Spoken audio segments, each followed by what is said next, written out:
What? You thinking about removing a wall in your house? That wall might actually be holding up part of your home. A load bearing wall is a structural wall that supports weight from above. This could be your roof, your attic, or even an entire second floor. That load doesn't just disappear, it travels through the structure in what we call a load path, from the framing above into the wall and all the way down to the foundation.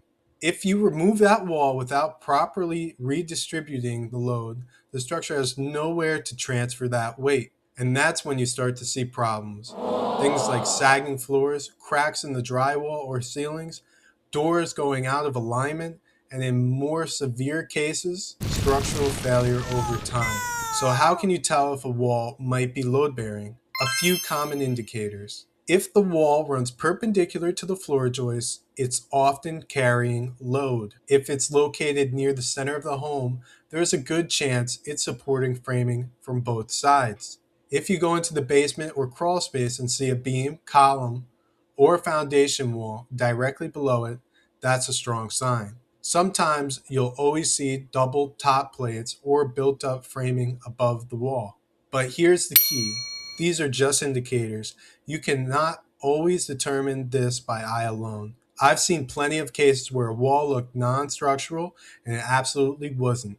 If you do want to remove a load bearing wall, the load has to be transferred somewhere else. That's usually done by installing a structural beam, like an LVL or a steel beam, to carry the load across the opening. That beam then transfers the load down into posts, and those posts need to sit on adequate bearing, sometimes requiring new footings. Because of that, this type of work typically requires proper design and, in most cases, a permit. I'm a licensed structural engineer and home inspector.